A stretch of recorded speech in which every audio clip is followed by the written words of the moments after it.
Ciao ragazzi e benvenuti. Dunque, come promesso, eccoci qui e per i 10.000 iscritti su YouTube, vi ringrazio ancora, vi pubblico un video, un tutorial, un vlog, come volete insomma, che mi avete chiesto circa da almeno una decina d'anni, ovvero come tarare, fare un buon setup e manutenzione ad una BMG. Quindi oggi ho qui con me una BMG molto carina, che è la stessa poi che avete visto qualche anno fa sulla recensione proprio della BMG sul mio canale. Quindi oggi vi porterò con me e vi farò vedere passo passo come io taro una BMG. Quindi buona visione. Ok, eccoci qui con la famosa custodia Hiscox e vediamo un po' questa BMG. Eccola qui. Ok, questa è una BMG del 2006 alla quale sono state apportate alcune modifiche. Ad esempio, squeaky, va bene questa BMG? Ok. Ad esempio è stato cambiato il ponte. All'inizio c'era quello lì senza marca sostanzialmente, è stato installato un Wilkinson, quindi lo stesso che trovate attualmente sulle BMG. Se non ricordo male sono stati cambiati i potenziometri, i pick up sono stock e sono state cambiate le meccaniche. Equipaggeremo la chitarra con delle corde Elixir scalatura 942 e quindi la prima cosa da fare, andiamo a togliere le corde. Ok, la prima cosa che andremo a fare è un trucco, una mia soluzione che si adatta bene a chitarre Red Special con questo tipo di ponte di tremolo. Quindi la prima cosa che andremo a fare non sarà allentare la tensione delle corde, bensì andremo a smontare innanzitutto la cover che troviamo nella parte posteriore dello strumento, quindi quella che poi ci dà accesso alla parte inferiore del blocco tremolo e dove sono le molle per bilanciare la tensione delle corde. Quindi andiamo a rimuovere le 6 viti di questa cover e qui entra in gioco questo strumento di alta tecnologia. No, vabbè, scherzi a parte, è uno spessore, plastica, è ricoperto di nastro, che servirà a tenere fermo il blocco tremolo quando non ci sarà più la tensione delle corde a bilanciare le molle, perché altrimenti potrebbe capitare che il blocco tremolo vi rimane in mano sostanzialmente. Quindi andremo a fare una cosa del genere: spostiamo il blocco tremolo come se stiamo facendo, come se stiamo usando la leva sostanzialmente, e andiamo a porre questo spessore nello spazio tra il legno e il blocco tremolo, in questa maniera qui. In questo modo saremo sicuri che quando non ci sarà più la tensione delle corde, il blocco tremolo farà pressione su questo spessore e non si muoverà, quindi manterrà una situazione stabile. Ora possiamo allentare tutte e 6 le corde e come vedete il blocco tremolo non indietreggia, quindi non perde la sua stabilità rispetto ai due perni dove è ancorato.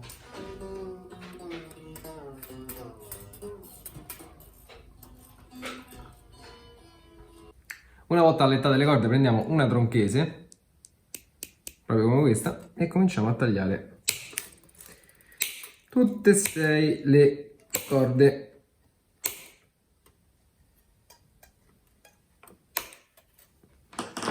Le rimuoviamo poi dalla parte posteriore del tremolo, vedete che escono da questo lato.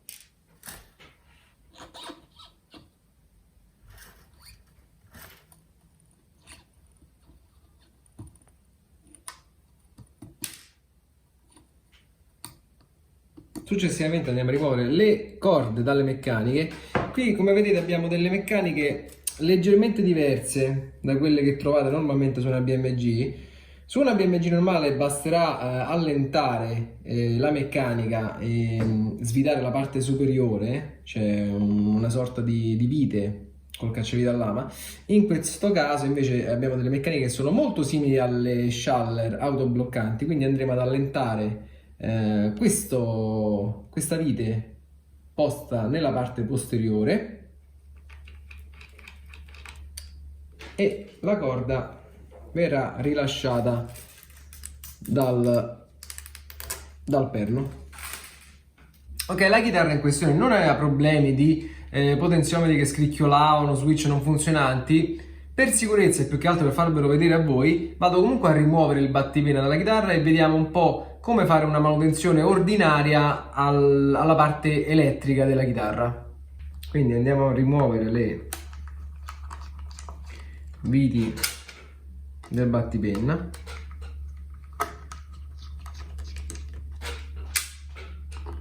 Una volta rimosse tutte le viti possiamo andare ad aprire il battipenna, che porterà con sé pick up, switch e potenziometri. Al contrario della Red Special col disegno originale, dove rimane tutto al suo posto, nella BMG, come nella maggior parte delle chitarre, come le Stratocaster, viene tutto via insieme al battipenna.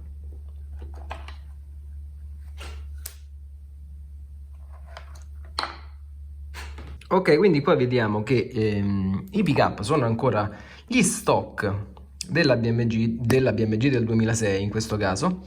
Gli switch anche non sono stati toccati. Come ricordavo, infatti, il potenziometro del volume è stato aggiornato con un ottimo di Marzio da 250 kΩ. È stato anche cambiato il condensatore del tono. Per il resto la chitarra è stock, come potete vedere, quindi non ha schermature particolari o altre diavolerie. Quindi diamo un'occhiata alle saldature, se ce n'è qualcuna che è un po' instabile, e successivamente vado a pulire i potenziometri e diamo una pulita anche agli switch, dal momento che ci siamo. Ok, iniziamo con come pulire i potenziometri, che è un argomento che ci riguarda un po' tutti. Di tanto in tanto esce fuori questo problema su qualsiasi chitarra. Ovviamente un potenziometro più buono diminuirà questo problema col tempo, un potenziometro di scarsa qualità è più soggetto ad avere questo problema. Il problema è il classico scricchiolio del potenziometro quando andiamo ad agire appunto sullo stesso, quindi sentiamo che poi ovviamente viene amplificato sui nostri belli AC30 ad alto volume e non è una cosa piacevole. Il più delle volte questo problema è dovuto a della polvere che entra nella cassa del potenziometro e va a disturbare la lettura sulla parte di grafite del potenziometro. Possiamo risolverlo nella maggior parte dei casi tranquillamente pulendo il potenziometro. Io utilizzo un detergente per contatti elettrici secco, quindi che non rilascia parti oleose, e basta spruzzarne una piccola quantità nella cassa del potenziometro, dare una girata e il più delle volte è risolto così. Nei casi più gravi il potenziometro è ormai arrivato alla fine della sua vita e va sostituito. Oggi vedremo la manutenzione ordinaria, quindi come fare una pulizia su un potenziometro. Dunque, dove spruzzare questo detergente per contatti elettrici? Se analizziamo il potenziometro, tutti i potenziometri hanno una apertura nella cassa. Qui, come vedete, c'è una piccola fessura che ci dà accesso alla parte interna della cassa del potenziometro. Andiamo a spruzzare il nostro detergente per contatti elettrici proprio in questa fessura, dopodiché andremo a azionare il potenziometro, quindi gireremo la manopola un po' di volte e, come per magia, il rumore se ne sarà andato. State attenti a non far andare il liquido sulla chitarra, perché potrebbe fare qualche reazione. Nella maggior parte dei casi no, però è sempre meglio preservare lo strumento, quindi state molto attenti. Se non siete sicuri, mettete un panno magari sulla superficie della chitarra. Quindi diamo una piccola spruzzatina all'interno della cassa, dopodiché andiamo a azionare il potenziometro qualche volta. Sentirete anche che il potenziometro diventa leggermente più leggero, perché ovviamente viene leggermente anche lubrificato nella parte interna, e il gioco è fatto. Possiamo fare la stessa cosa anche per gli switch, ovvero se sentite che uno switch è rumoroso, non che non funziona, ma che è rumoroso, possiamo andare a spruzzare il nostro detergente per contatti elettrici in questa parte scanalata qui che vedete. Qui strusciano le lamelle e fa contatto quando andiamo ad azionare il nostro switch, quindi faremo una cosa del genere, una piccola spruzzatina, dopodiché andiamo ad agire sul nostro switch. Adesso lo ripeto su tutti gli switch e anche poi sul potenziometro del tono. Controllate le saldature, pulite gli switch, pulite i potenziometri, possiamo andare a richiudere la nostra BMG. Fate sempre attenzione che i fili che qui sotto vedete non vadano a intercettare il battipenna, o quantomeno non vengano schiacciati tra battipenna e legno, guardate sempre lateralmente. Dopodiché andiamo a richiudere il battipenna e possiamo iniziare a riposizionare le viti al loro posto.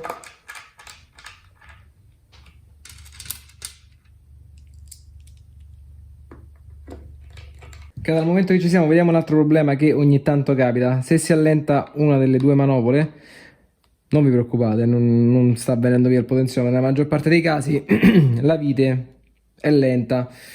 Facciamo finta che questa sia allentata, quindi ci troviamo in questa condizione. Quindi con la manopola che fa questa cosa e viene via, non succede nulla. Quindi il potenziometro scoperto, la chitarra non è rotta, si è semplicemente allentata la manopola. Alcune hanno la bruca, alcune hanno una semplice vite, in questo caso c'è la vite, come potete vedere sto utilizzando un cacciavite a lama. Semplicemente riposizionare la manopola al suo posto. Se avete il potenziometro col 1000 righe e quindi spaccato nel mezzo con la fessura, cercate di far coincidere la vite in mezzo alla fessura, altrimenti le lamelle che compongono, cioè le due parti, le due metà dell'alberino del potenziometro vanno a schiacciarsi e poi trovate la manopola che sembra un disco volante sul battipenna, quindi fa questo movimento qui quando andate a girare. Se la fate capitare nel mezzo rimane piatta e il movimento sarà uniforme. In questo caso il problema non c'è, come potete vedere c'è un potenziometro con alberino solido, quindi il problema non c'è, possiamo farla capitare come ci pare. Lasciate un po' di spessore ovviamente dal battipenna, non la attaccate altrimenti andrà a strusciare sul battipenna, quindi lasciate qualche millimetro e andate a serrare poi la vite di lato. Ok, veniamo ora alla tastiera, vediamo su come pulire e manutenere la tastiera nella BMG. In giro ho letto metodi un po' a mio avviso cruenti, ma anche nella luteria molti liutai li utilizzano. Io sinceramente non ho mai condiviso quei metodi, quindi utilizzare pagliette di metallo per abrade lo sporco, coltelli, seghe, di tutto ho letto. Secondo me un po' di olio di gomito e i prodotti giusti fanno lo stesso lavoro, ci vuole un po' più di fatica, però sicuramente non andiamo a abbradere del materiale dallo strumento, quindi dal tasto e dal legno. Vi faccio vedere come faccio io. Ok, iniziamo con la pulizia del tasto di metallo, quindi non della tastiera ma proprio del tasto. Utilizzerò dei prodotti che solitamente utilizzano le nostre nonne per pulire le maniglie della casa, quindi prodotti per la pulizia del metallo, per la lucidatura del metallo. Ci vuole un po' di più, però la resa è ottimale. Per preservare il legno vado a mascherare la tastiera con del nastro carta, in modo tale che il prodotto andrà ad agire esclusivamente sul metallo e non rovinerà la tastiera. Ok, quindi prendiamo un prodotto per lucidare i metalli in generale. Se avete quelli per l'argento, per l'ottone, meno male fanno tutti lo stesso lavoro. Quindi procediamo in questo modo, farò un tasto alla volta, e il tasto 0 lo faccio dopo. Mettiamo una piccola quantità di questo prodotto su un panno di cotone pulito, lo andiamo a spalmare leggermente. Questi prodotti funzionano ovviamente per abrasione, una leggera abrasione, quindi andiamo inizialmente a passare il prodotto sul tasto con una certa forza, poi lasciamo agire il prodotto per qualche secondo fin tanto che non si asciuga e crea una sorta di patina biancastra in questo caso. Dopo andremo a rimuovere il prodotto e in quel momento andremo effettivamente a lucidare il tasto, quindi a rimuovere anche lo sporco e donare una superficie liscia che ovviamente è una bella sensazione sotto le mani quando andiamo a fare i bending e poi è una cosa corretta ai fini di una ottima taratura dello strumento. Quindi andiamo avanti così. Per non mascherare tutta la tastiera farò un tasto alla volta, quindi andrò avanti di tasto in tasto col mio nastro, quindi coprirò, il prodotto già c'è. Vedete intanto lo sporco che è venuto via dal primo tasto è tutta questa parte nera che vedete sul panno in cotone. Prendiamo una parte che è ancora pulita col prodotto e facciamo la stessa cosa. e andiamo avanti così per tutta la tastiera, tasto 0 compreso ovviamente.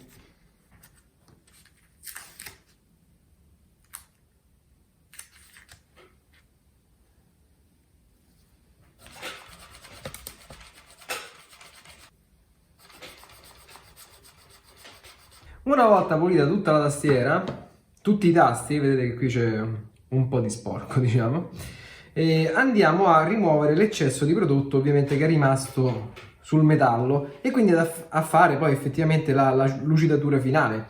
Prendiamo quindi un pezzo pulito di cotone e andiamo semplicemente a lucidare con una certa forza ogni tasto di metallo e vedete che la differenza ovviamente è notevole, quindi una superficie bella liscia e riflettente. Facciamo questo su tutti i tasti e la lucidatura dei fret in metallo sarà fatta. Ok, per la pulizia della tastiera è lo stesso concetto, quindi non mi fate sentire lame, motoseghe, dischi abrasivi, basta semplicemente un po' di pazienza e tanto olio di gomito. Utilizzerò un prodotto che utilizzo molto spesso, molti di voi rimarranno stupiti, ho sentito storie dell'orrore, si rovina la chitarra, esplode, non è vero nulla.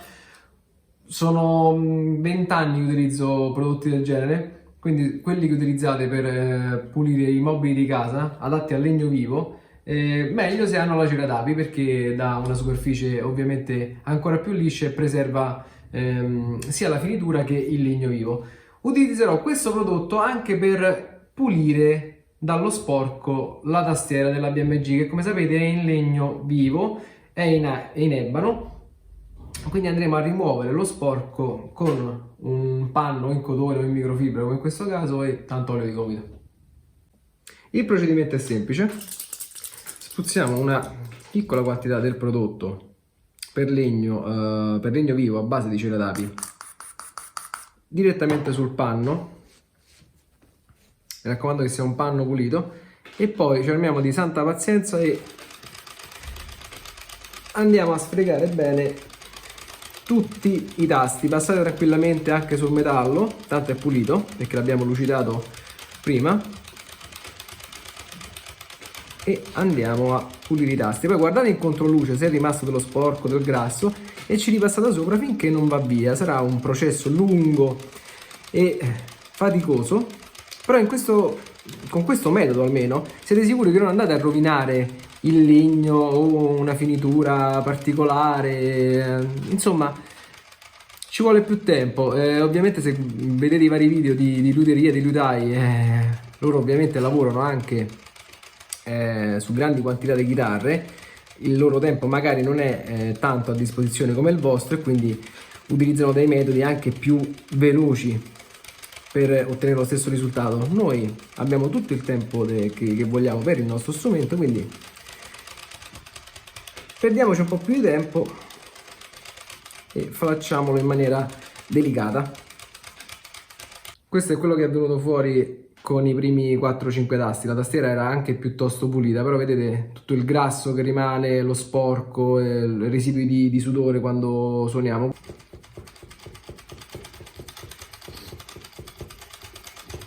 Fate molta attenzione ovviamente alla parte dove finisce il metallo e inizia la tastiera, lì di solito si fa sempre un po' più di sporco, in quel caso insistete un po' di più col prodotto,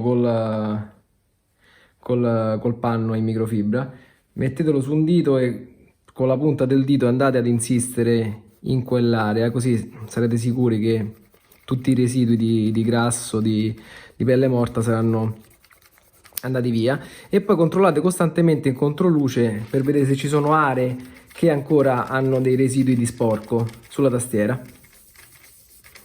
Completata la pulizia della tastiera, con una parte pulita del panno che abbiamo utilizzato andiamo a rimuovere l'eccesso di prodotto, quindi l'eccesso di cera d'api che è rimasto, e sostanzialmente andiamo a fare una lucidatura proprio come è avvenuta per i tasti in metallo. Quando fate lavori sulla tastiera o mettete un panno sotto il manico o lo sorreggete come faccio io con una mano, in modo da essere sicuri che il manico non vada a sfregare su parti che potrebbero rovinare la finitura e quindi danneggiare la chitarra. Ok, come potete vedere ora sia il metallo che il legno della tastiera sono perfettamente puliti, non ci sono più residui di grasso, di sporco, quindi ora la tastiera è pronta per essere condizionata con dell'olio di limone. Ok, dal momento che parliamo di una tastiera in ebano senza laccatura, quindi legno naturale, ebano a vista, dobbiamo andare a condizionare la tastiera per mantenere una certa idratazione del legno. L'ebano è un legno che ha una certa oleosità che dobbiamo mantenere nel tempo, altrimenti rischiamo che si secca, vedremo delle crepe, tasti che si sollevano, perché non mantiene ovviamente l'umidità corretta di quello specifico legno. Andremo quindi a condizionare la tastiera con dell'olio di limone che potete acquistare in qualsiasi negozio di strumenti musicali. Una piccola nota, perché vedo spesso confusione su internet. L'olio di limone non serve per pulire la tastiera, serve per condizionarla, quindi è il tocco finale, serve per mantenere l'idratazione della tastiera, per condizionare il legno. La pulizia la possiamo effettuare anche con altri prodotti, quindi non confondete la pulizia con l'idratazione della tastiera, sono due cose differenti. Questo è il passaggio finale. Ok, per l'olio di limone ci comportiamo in questa maniera. Basteranno pochissime gocce di olio di limone per condizionare l'intera tastiera, quindi mettiamo sempre in una parte pulita del nostro panno in microfibra o cotone veramente 2-3 gocce di olio di limone e andiamo a condizionare la tastiera. Guardate già come cambia il colore, sentiamo anche un gradevole profumo tra l'altro. Ok, passato l'olio di limone su tutta la tastiera, aspettiamo che il legno naturalmente assorba questo prodotto in modo tale da raggiungere il suo livello ideale di idratazione. Lo vedete sempre in controluce, in questo momento è completamente lucido e bagnato perché sta assorbendo ancora il prodotto. Una volta che vedremo il manico chiazzato o completamente asciutto, potremo decidere se passare un ulteriore mano oppure andare a rimuovere il prodotto in eccesso e avremo finito il trattamento finale della tastiera. Ok, dopo qualche minuto vediamo che le parti più secche della tastiera hanno assorbito tutto l'olio di limone, come vedete qui alla fine della tastiera. Qui era già più idratata e vabbè, è una chitarra che ha trascorso maggior parte della sua vita ultimamente nella custodia, quindi non è stata sottoposta agli agenti atmosferici, quindi non so, all'umidità della casa, alla polvere, quindi è stata conservata molto bene. Andiamo poi ad eliminare l'eccesso di olio di limone rimasto in superficie, perché questo è semplicemente in più di quello che serve al legno, quindi andiamo semplicemente a pulire col panno in microfibra, una parte pulita ovviamente del panno, l'eccesso di olio di limone. Vedete, la tastiera rimane perfettamente liscia e idratata. Facciamo questo su tutta la tastiera. Quindi andiamo a rimuovere l'eccesso di olio di limone da tutti i tasti. Non vi preoccupate se passate sul metallo, tanto quello che sarà in eccesso verrà assorbito dal nostro panno in microfibra o cotone. Mi raccomando, sempre una parte pulita. Qui non serve che applicate tanta pressione, tanto l'azione assorbente verrà svolta dal panno senza che voi facciate una pressione eccessiva, in questo caso non serve. Ok, la tastiera ora è lucida, condizionata e pronta per accogliere delle nuove corde.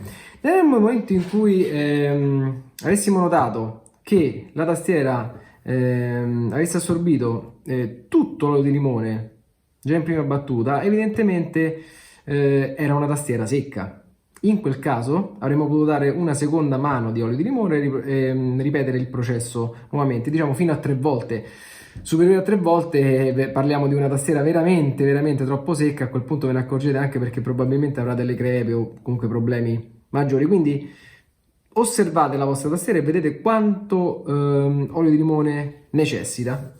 Ok, adesso possiamo occuparci della pulizia generale dello strumento, quindi andiamo a pulire bene il battipenna, posti dove non possiamo accedere normalmente quando ci sono le corde, quindi anche la paletta, il manico. Diamo una pulizia generale a tutto lo strumento per rimuovere il grasso, lo sporco in eccesso. Utilizziamo sempre il prodotto per legno vivo a base di cera d'api. Come al solito un po' di prodotto sul panno in microfibra, una parte pulita ovviamente, e lo passiamo tranquillamente sia sul corpo che sul battipenna, sulle parti metalliche dello strumento. Non vi preoccupate, tanto non fa male. E lo stesso procedimento che abbiamo utilizzato per la tastiera, quindi applichiamo il prodotto, lo passiamo sempre con una certa delicatezza e successivamente andiamo a rimuovere l'eccesso e quindi a lucidare lo strumento. Una volta passato il prodotto sull'intero strumento andiamo a rimuovere l'eccesso di ceratapi, di prodotto che rimane, quindi andiamo a lucidare la chitarra e sentirete già una piacevole sensazione di seta su tutte le superfici. Quindi diamo anche una bella pulita qui dove si forma residui di sixpence, di grasso, di sporco anche sui nostri Trisonic.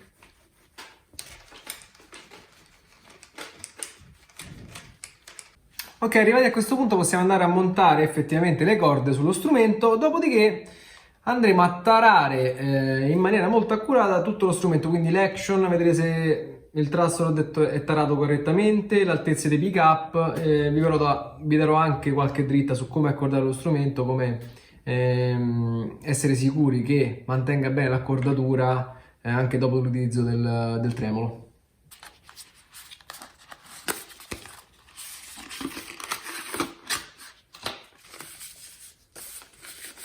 Ok, iniziamo dal Mi basso.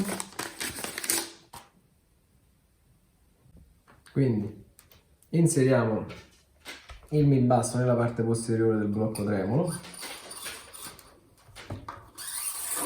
lo portiamo fino alla selletta e poi lo andiamo ad agganciare alla meccanica.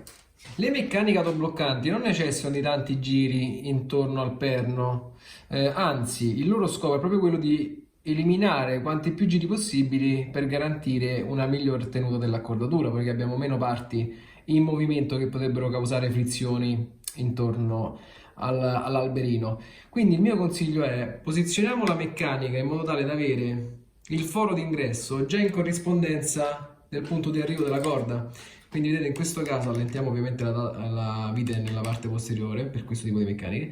Abbiamo il foro che è già in corrispondenza dell'arrivo della corda, in modo tale che quando andremo poi a stringere ed accordare avremo un minor numero di giri possibili intorno all'alberino. Quindi teniamo tesa la corda e andiamo a stringere la meccanica bloccante nella parte posteriore. Diamo una bella stretta, in questo momento la corda è già fissa. Andiamo poi semplicemente ad accordare. Per le meccaniche standard delle DMG Special, quindi non come questa qui che sono state sostituite, il concetto è lo stesso. Voi girate manualmente il nottolino esterno fino a che sentirete un click. Quando sentite il click vuol dire che il perno interno con quello esterno sono allineati. In quel punto avrete il foro che è libero. Una volta che sentite il click, portate la meccanica ad essere allineata, quindi il foro d'ingresso in corrispondenza dell'arrivo della corda, inserite la corda e quelle sono automatiche, cominciate a girare fin tanto che la meccanica aggancia la corda e se la porta dietro. Questo tipo di meccanica invece dobbiamo andare a stringere manualmente il nottolino che c'è nella parte inferiore.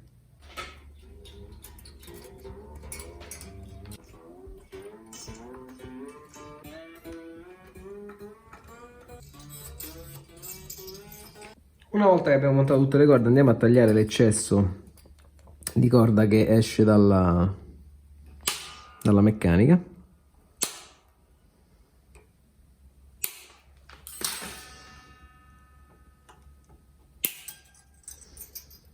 E poi procediamo con l'accordatura e col setup.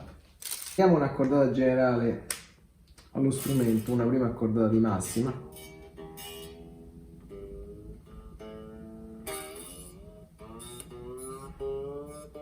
Che ora possiamo rimuovere il nostro spessore che ci aiutava a tenere fermo il blocco tremolo.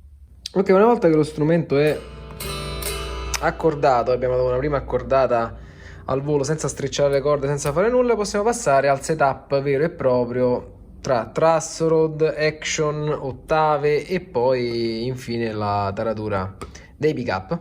Ok, iniziamo a parlare del truss rod.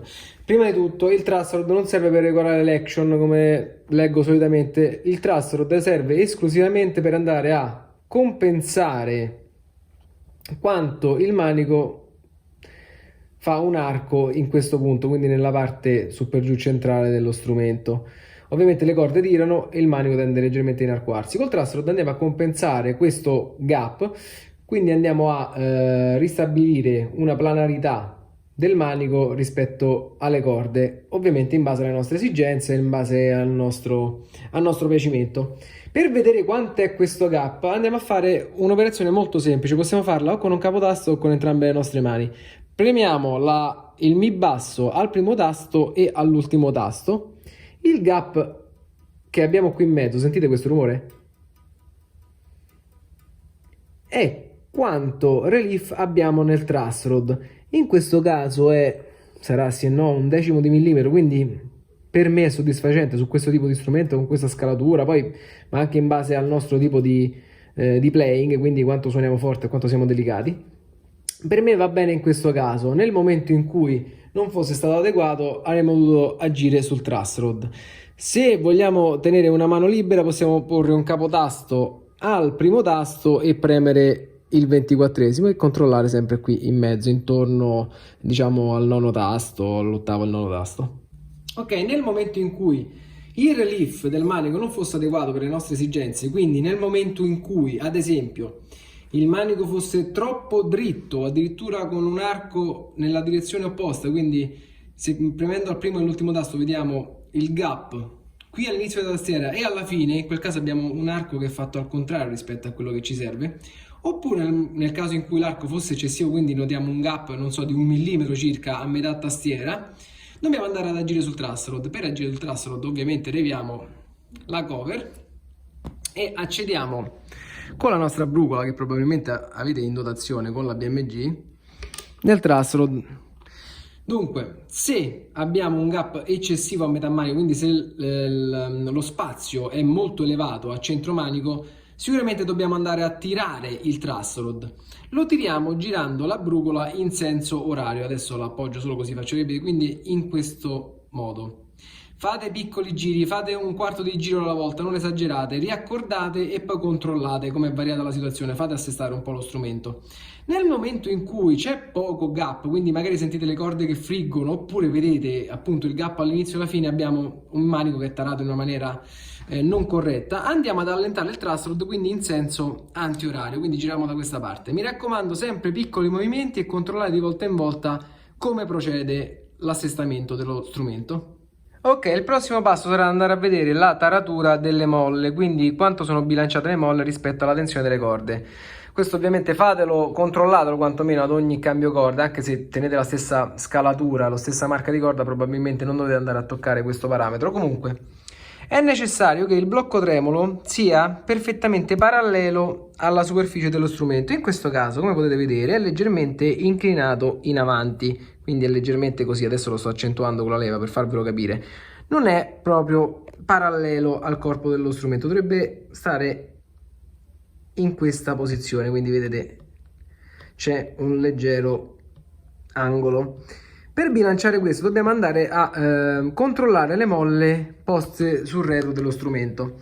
Nel momento in cui vediamo un'inclinazione di questo genere, quindi che va verso avanti, la tensione delle corde è maggiore rispetto a come sono tarate le molle, quindi dobbiamo andare a stringere le molle in modo tale da bilanciare il blocco tremolo. Un posizionamento così parallelo alla superficie della chitarra, quindi perfettamente perpendicolare ai posti, ci garantisce un minore attrito qui dove c'è la lama e quindi un corretto funzionamento del blocco tremolo. Quindi in questo caso andiamo a stringere le molle nella parte posteriore. Quindi stessa regola che per il truss rod, facciamo un quarto di giro alla volta. Ovviamente la taratura deve essere uguale su tutte e due queste viti che vanno a controllare questa placchetta.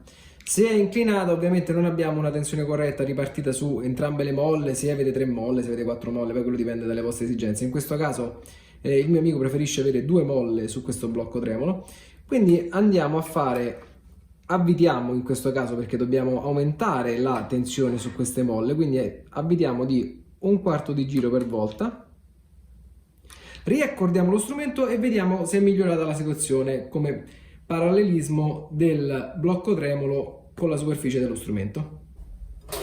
Quindi accordiamo di nuovo lo strumento. Ovviamente adesso sarà crescente perché abbiamo tirato le molle nella parte posteriore, quindi il blocco tremolo è andato ovviamente indietro, quindi la troveremo sicuramente crescente. Come vedete la situazione è migliorata, è leggermente più parallelo alla superficie della chitarra. Diciamo un altro quarto di giro e dovremmo arrivare a questa configurazione qui, quindi ci dovremmo essere. Diamo un'altra stretta a entrambe le viti e poi rivediamo la taratura.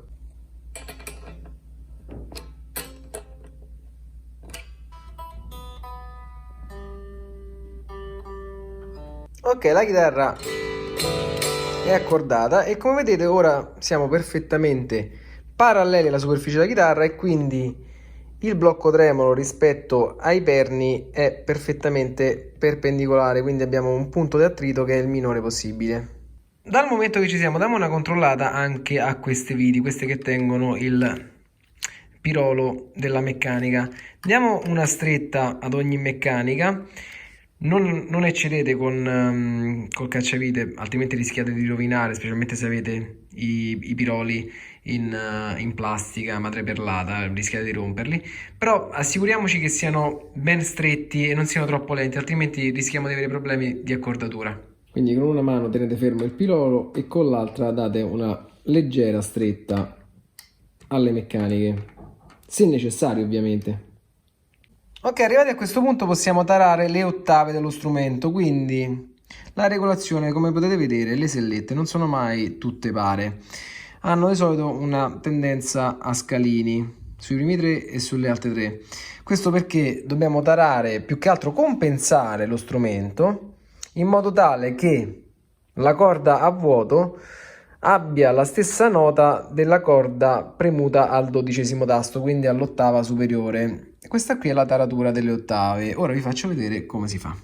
Quindi per esempio suoniamo il re a vuoto oppure con l'armonica al 12° tasto, verifichiamo che è accordato, poi andiamo a premere il re al 12° tasto senza fare una pressione eccessiva. Vediamo la normale pressione che utilizziamo noi quando suoniamo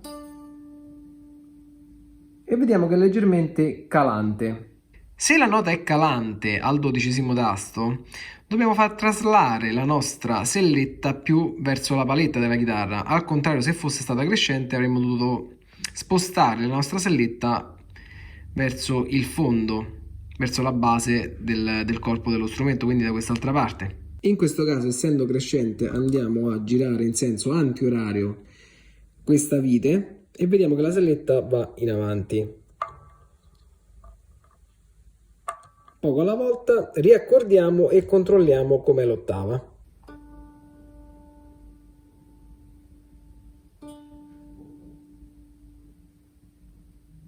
Ripetiamo lo stesso processo per tutte le corde, quindi proviamo la corda al 12° tasto con l'armonico e poi verifichiamo il 12° tasto premuto e agiamo di conseguenza. Andiamo ora a regolare l'action della chitarra. L'action la andiamo a misurare sempre con un righello di precisione che dopo vi mostrerò al 12° tasto. Il mio amico utilizza 1,70 mm sotto il cantino e 2 mm circa sotto il mi basso. Ovviamente le corde di mezzo dovranno seguire il radius della tastiera, quindi la curvatura della tastiera da 2 mm fino a 1,70, quindi andremo piano piano a scalare. Cercate di trovare un righello di precisione con lo 0 nella parte iniziale, quindi che non abbia parti morte prima, e magari con una sensibilità di 0,5 mm come in questo caso. Quindi andiamo al 12° tasto con il nostro righello di precisione e misuriamo questa distanza, quindi dal tasto di metallo alla parte sottostante della corda. Come vedete abbiamo leggermente meno di 2 mm, diciamo mancherà un 0,20 mm, quindi andiamo ad alzare leggermente la salletta del mi basso per raggiungere i 2 mm. Per alzare la selletta agiamo su queste due piccole brugole, giriamo in senso orario e come vedete la selletta si alza leggermente, facciamo la stessa cosa sull'altra brugola, riaccordiamo e andiamo a vedere l'action al 12° tasto. Come vedete ora abbiamo raggiunto i 2 mm precisi sul mi basso. Procediamo in questo modo, andiamo avanti sulle corde e facciamo una sorta di scaletta dai 2 mm fino agli 1,70 del mi cantino, in modo tale che saremo sicuri che il nostro ponte, le nostre sellette seguano il radius della tastiera. Una volta terminato, come vedete, abbiamo sicuramente un ponte, le sellette che seguono in maniera fedele l'andamento del radius della nostra tastiera, quindi questa curvatura vedete che è rispettata anche sulle sellette del tremolo. Ok, a questo punto la chitarra è tarata, andiamo ora a stabilizzare le corde in modo tale da essere sicuri che la tenuta dell'accordatura sia già immediata nelle prossime ore. Come sapete le corde sono nuove, devono ancora adattarsi allo strumento, devono stabilizzarsi. Una cosa fondamentale è strecciare bene le corde. Io questo lo faccio molto pesantemente, specialmente quando sono in tour, specialmente se c'è bisogno di cambiare una corda al volo, magari tra una serata e l'altra, devo essere sicuro che la chitarra sia stabile. Quindi una tecnica molto buona per strecciare le corde è prendere ogni singola corda e dargli una bella stirata in tutti i suoi punti. Quindi prendiamo la singola corda, in questo caso il mi basso, e facciamo delle pressioni del genere in modo tale da strecciare bene ogni punto della corda, anche qui vicino alla selletta. Andiamo a premere e facciamola adattare all'accordatura, allo strumento e alle forme dello strumento. Andiamo avanti sulle altre corde.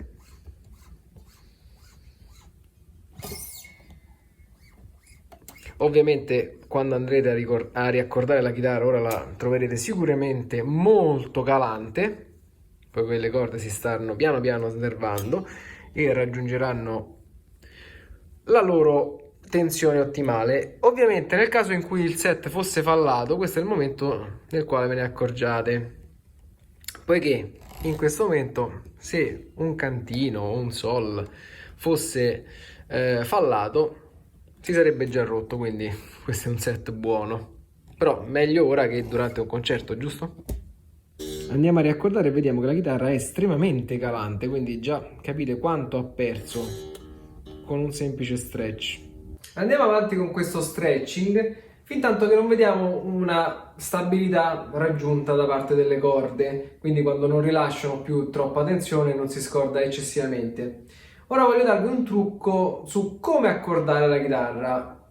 Voi direte sì, che ci vuole accordare la chitarra? Vediamo la nota esatta, rilasciamo oppure tendiamo le meccaniche. Non è proprio così. Un mio consiglio per chitarre col ponte tipo floating, quindi come questo, come il design originale della Red Special, questo è il metodo che utilizzo io per accordare e mi sembra vincente. Faccio in questo modo, accordo tutte le corde, quindi vado avanti con le singole corde, le accordiamo tutte per raggiungere il pitch corretto. Dopodiché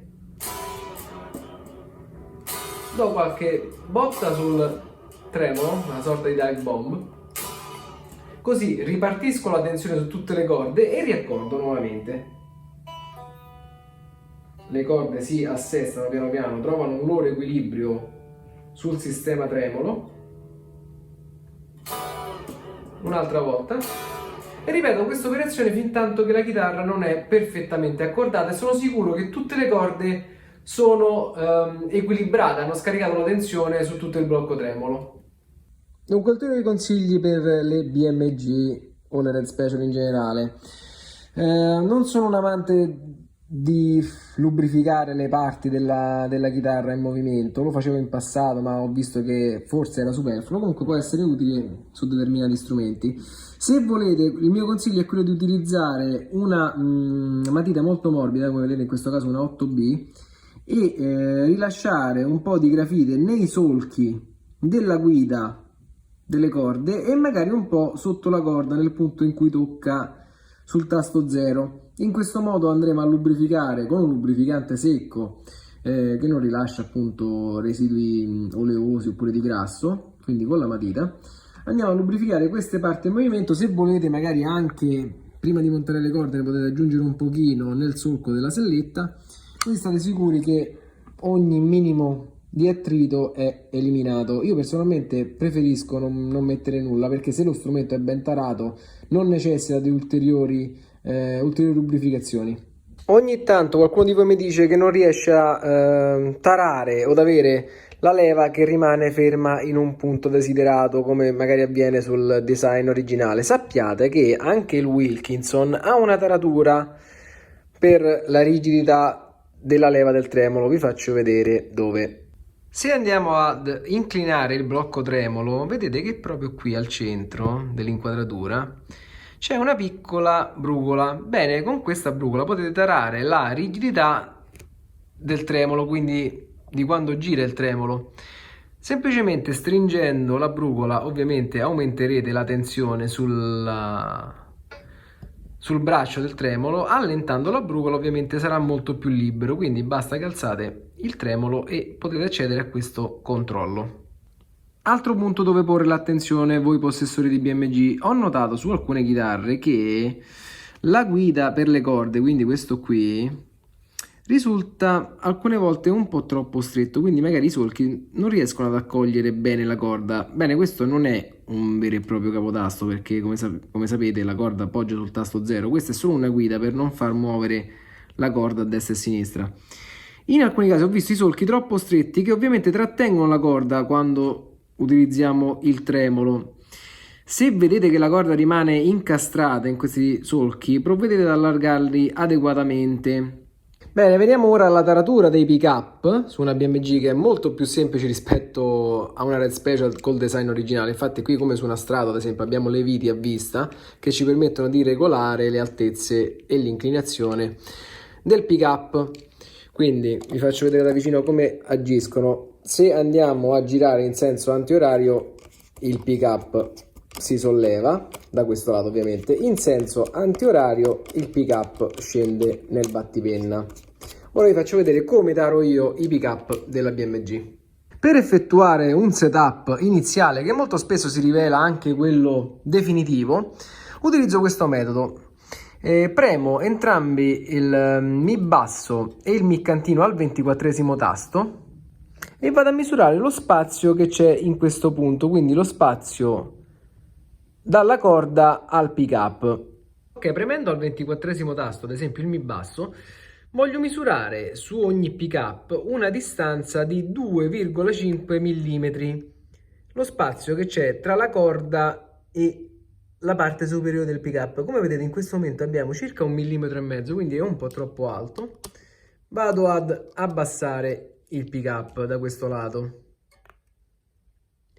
In questo momento abbiamo 2,5 mm, quindi mi ritengo soddisfatto. Faccio la stessa cosa anche sul pick up centrale e sul pick up al ponte. Quindi vediamo il centrale, sempre troppo vicino, in questo caso abbiamo 1,5 mm. Andiamo ad abbassare un po' il pick up. In questo momento abbiamo 2 mm, lo possiamo abbassare un altro po'.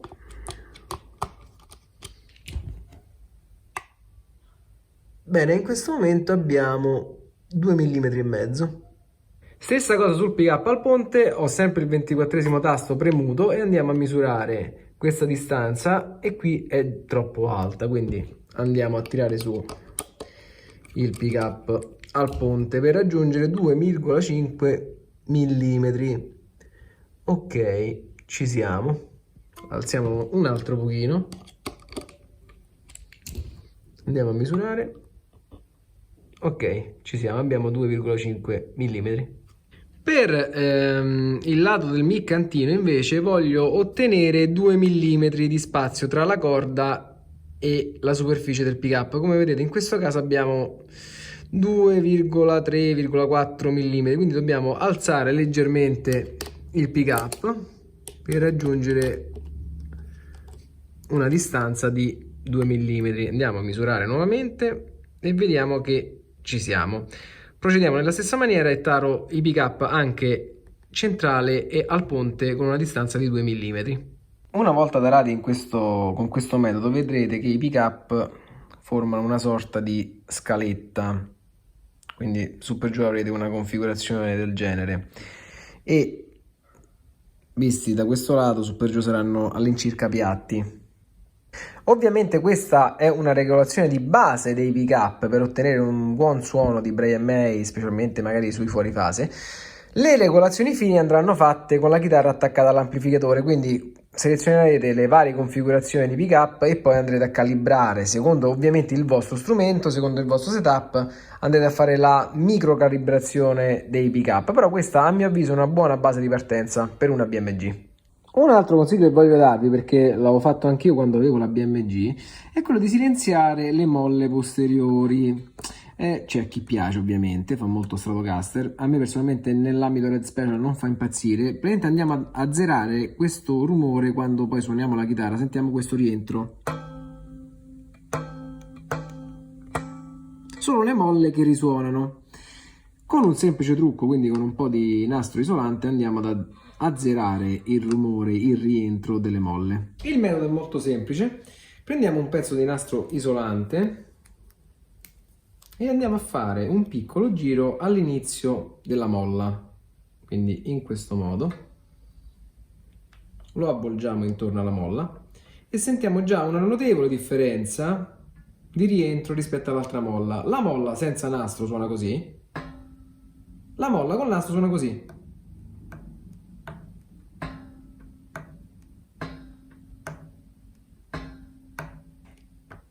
Ripetiamo la stessa operazione anche sull'altra molla e sentirete che le molle hanno perso quel fastidioso rientro che a volte è molto evidente sull'amplificatore ad alto volume dopo che suoniamo un accordo e lo fermiamo. Richiudiamo la parte posteriore della BMG e poi saremo pronti per un test sonoro per verificare la tenuta dell'accordatura e il sound generale e in caso poi a fare le dovute calibrazioni sui pick-up, le micro calibrazioni sui pick-up. Ok, vediamo come suona questa BMG.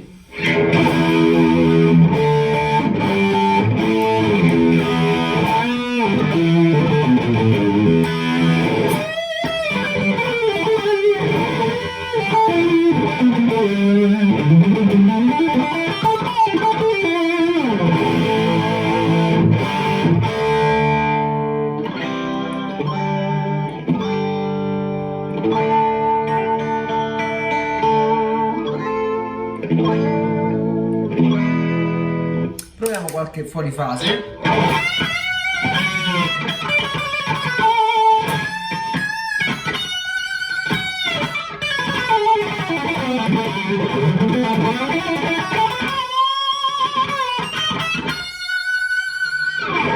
E vediamo infine la tenuta dell'accordatura.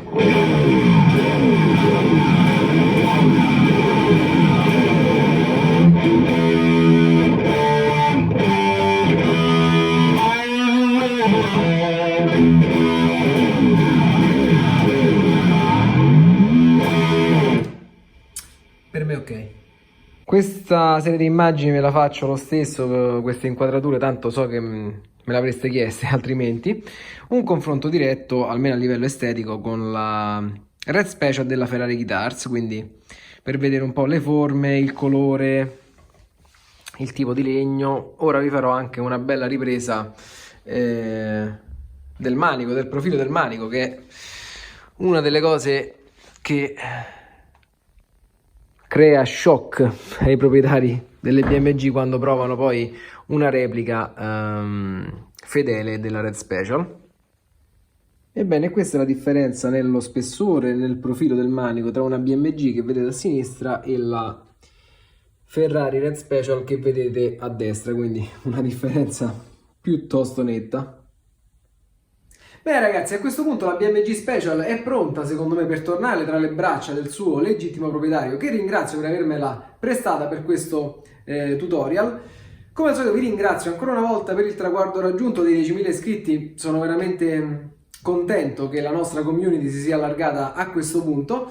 Come al solito vi invito a lasciare un commento qui su YouTube per descrivermi le vostre esperienze con la BMG, se avete un dubbio, qualche cosa da chiedermi, per farmi sapere se vi è piaciuto o meno questo video, questo tipo di video. Magari ne potrò fare altri in futuro su come tarare una replica fedele della Red Special. Come al solito vi ringrazio e vi do appuntamento al prossimo video.